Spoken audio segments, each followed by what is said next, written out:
just in, Republicans have released their plan if they win the Senate. It's to raise taxes on over 50% of Americans, including many seniors and working families. If Republicans win, we'll pay the price. Paid for by DSCC. Yeah, that's more like a 15-second ad. So this one aspect of, let's get the details of the aspect of his proposal that is getting this kind of attention here. Now again, he's the chairman of the National Republican Senatorial Committee. This was done on his own. And we know Mitch McConnell's like, we don't want to say anything, we just want to win. So Senator Rick Scott from Florida, he's ahead of that. As I said, he released an 11-point plan to rescue America. That's the name of the plan. And it included a proposal for all Americans to pay some form of income tax. Well, that sounds great. Everyone should have some skin in the game, even if it was a nominal amount. His quote is, all Americans should pay some income tax to have skin in the game, even if it's a small amount. Currently, over half of Americans pay no income tax, is his point.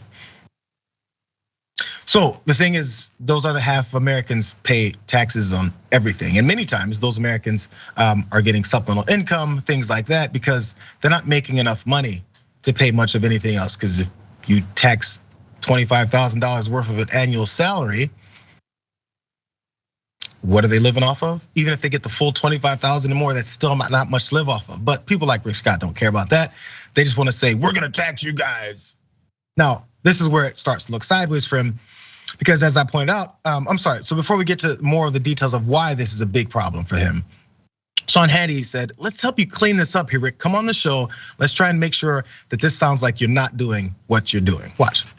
It was Chucky Schumer saying that your plan is to raise taxes on more than half of Americans. I didn't see that in your plan. Did you have that in your plan? Was it in invisible ink in the copy that I got? Because I didn't see that.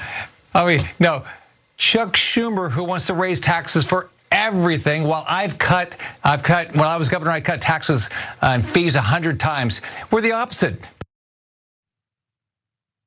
Not in his role currently. He's talking about when he was down in Florida and he was cutting taxes for everyone. I'd like to see more details on that, but here's more details of what it is will happen with that. As I pointed out, roughly 50% of Americans on the bottom half of the income distribution do not pay federal income taxes because they do not earn enough to have income tax liability. I wonder if he knows that. And because many receive tax credits. Millions of these Americans do pay federal and state government taxes in the form of payroll taxes, sales taxes, and other levies. He received, now again, he said, no, to Sean Hannity, but he received so much blowback to the ambiguity of his proposal. Within less than 24 hours, he was forced to offer two immediate caveats, insisting that the new tax wouldn't apply to seniors or those who are not, as he described them, able-bodied. Wonder what that description is. Maybe it's just this random a thought that he has on what's an able-bodied person. So continue on. Scott's 11-point proposal includes many other long-standing conservative projects, like eliminating the education department, building former President Donald Trump's border wall, and declaring that there are only two genders.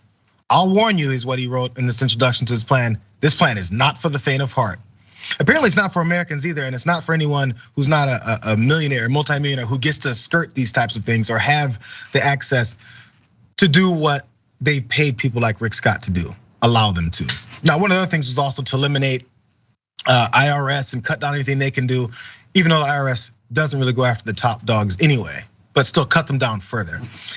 So despite all of this back and forth and the veils that they put over it, constituents do and have always seen through him.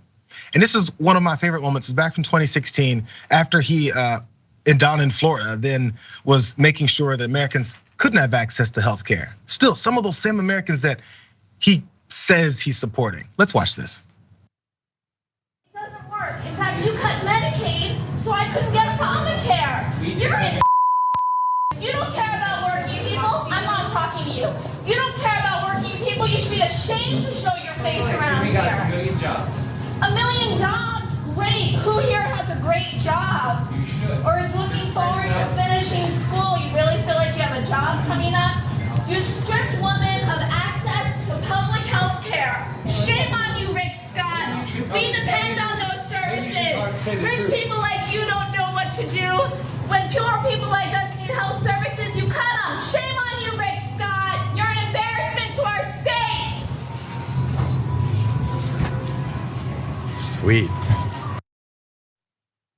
Sweet. That's what constituents think of Rick Scott. That's what Rick Scott does to regular Americans. That's what Rick Scott's 11-point plan is going to name a border wall after Donald F. Trump. That's what Rick Scott, that's his interactions with constituents. Now, I'm sure there's others that love him that have no idea how much he's screwing them over, but he doesn't care. He's the guy that walks into Starbucks for a photo op, or maybe it's just for a coffee.